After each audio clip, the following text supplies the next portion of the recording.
Hello and welcome to the second video in my Hackintosh series where we are installing macOS Big Sur on a Lenovo M93p tiny computer. In the last video we just created the blank USB stick, and today we'll be creating the install media needed to install macOS. So we will be following the official OpenCore guide. So if you go to Google, let's type in OpenCore Hackintosh guide. This should open up the Tanya's OpenCore website, and we're just going to get started there. Now ignore all this red writing, this makes it seem a lot more daunting than it is. These Lenovo tiny computers take very well to being hacked, and if you follow all the steps step by step and take your time, you'll probably find that it works first time, every time. Okay, so there's one prerequisite we need before we start. We need Python installed on our computer. I'm using Linux Mint, where Python comes as standard. If you're using Windows, just make sure Python's installed. If it isn't, just go to python.org, go to Downloads and Windows, and install the Windows installer 64-bit, and just follow the process there. And that's because the files in here run a few Python scripts to go and grab files off the internet. Okay, so let's actually just get OpenCore itself. So if we go to making this all in Windows, let's go to the OpenCore package link there and just download the release version. There we go, and that will download to our downloads folder. And that's a zip archive, so let's just extract it, and then we can just delete the archive. Right, so we've got most of our files here. Now we need to actually download the recovery image from Apple. So inside OpenCore itself there's a utilities folder, and inside that there's a folder called Mac Recovery, and there's a Python script. This Python script will go and hit the Apple servers and download our recovery image. Now to get that to run in Windows, it's a little bit different to Linux. So in Windows, you just follow this little animation here. You go to the recovery folder which we're in, open up a command prompt in that folder, like so, and that opens up a command prompt, and in there you just copy the line for Big Sur, which is that there. So you just highlight it, copy that, and copy that into your DOS command prompt. In Linux, we've got a slightly different command here, which is that one there. So all we need to do on Linux is just right click in the folder, open in terminal. Let's move that there, and we go to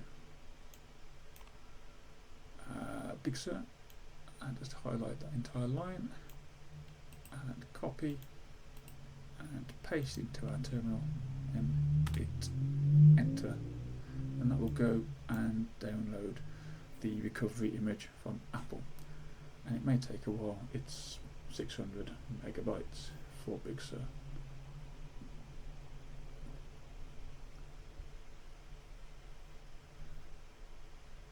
But as you can see, the servers are pretty quick. It is Apple after all, so depending on your internet connection, it should take 2 or 3 minutes.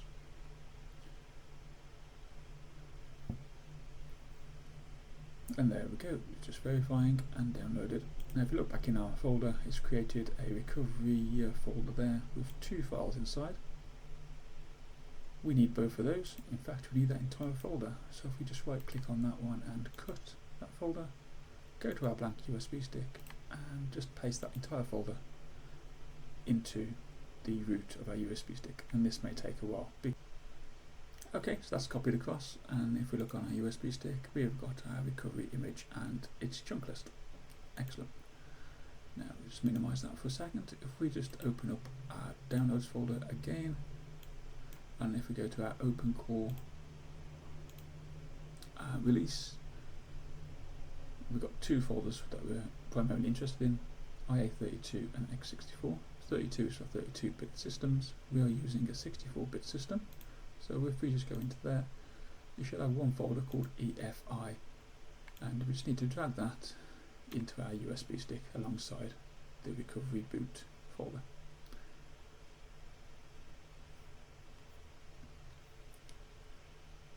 And there we go, that's downloaded.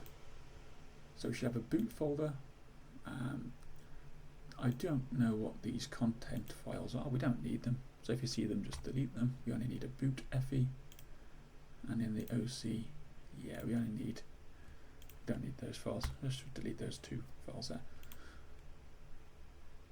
We need one more file in there from our repository, so if we go back to downloads and OpenCore, we go into docs, you should see something called sample.plist. Just copy that into your OC file folder.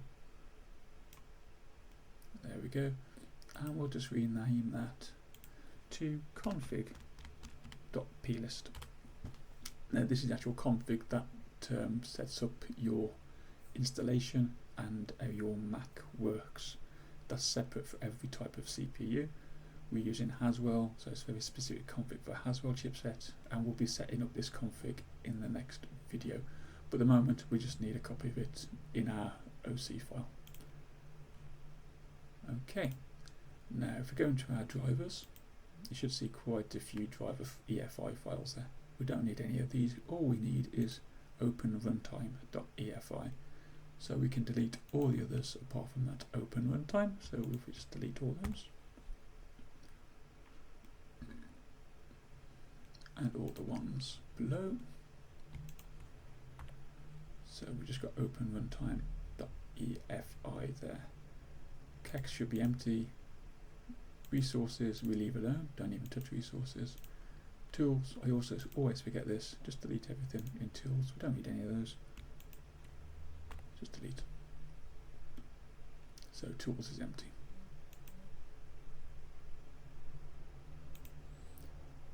And delete the trash, not needed, makes a MoCD. There we go. Excellent. So those are the files we need from the recovery image, from the OpenCore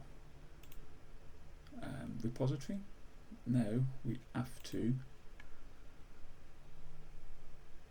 go and gather files from the internet that aren't inside the OpenCore repository itself. So if we scroll down, the only driver that we need is the HFS Plus driver, that's for the macOS file system. So we just click on the link there, and just click on the three dots and download file. Okay, so that's that done. We've already got Open Runtime, that was in the OpenCore repository. So we don't need any of these. These are all legacy files that we don't need. We do need some kexts though. Kexts are kernel extensions, and this allows your Mac to talk to your Lenovo hardware. Okay, so required, we do need Lilu, so click on the Lilu link and just click on release.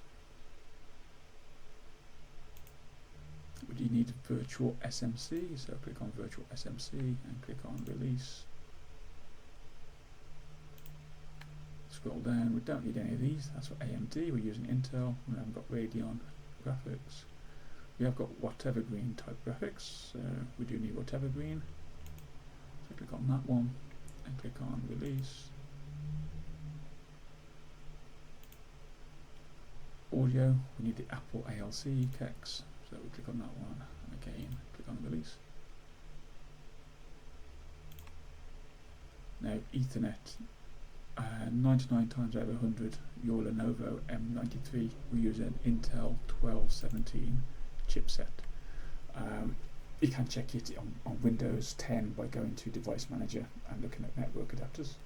You can check it on Linux, but I never do because I can guarantee you're using a 1217 chipset.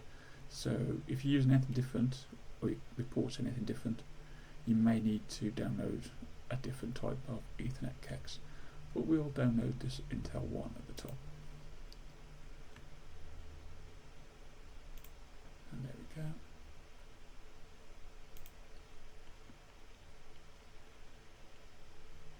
USB. I've never used the toolbox kek because the USB ports seem to work out of the box for these Lenovos, so don't bother with that.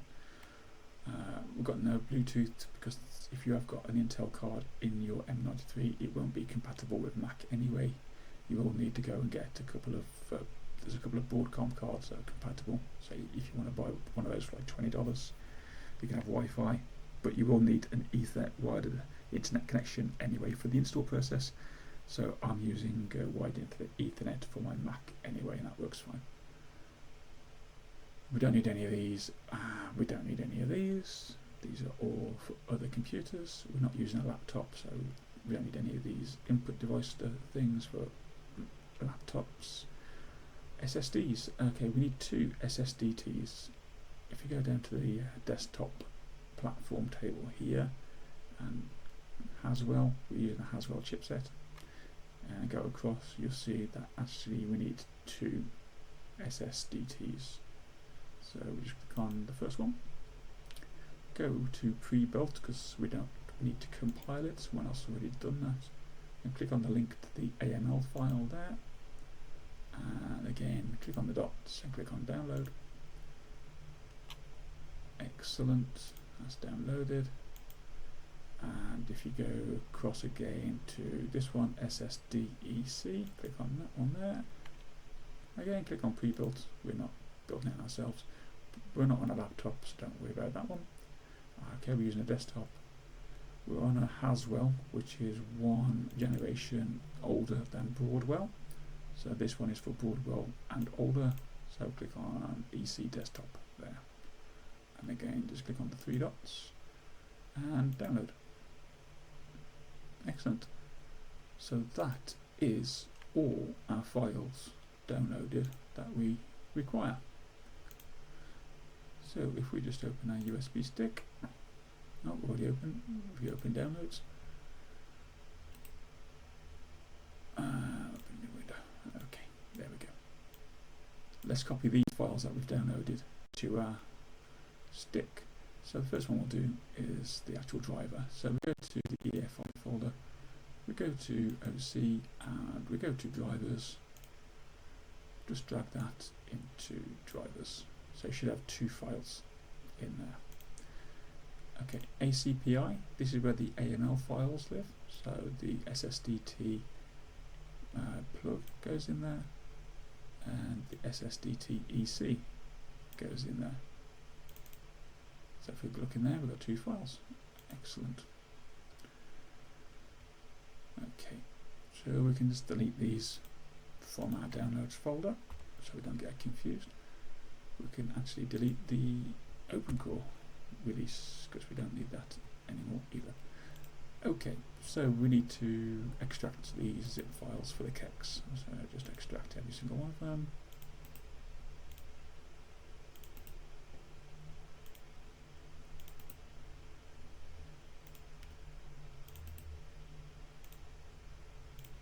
And delete the repos.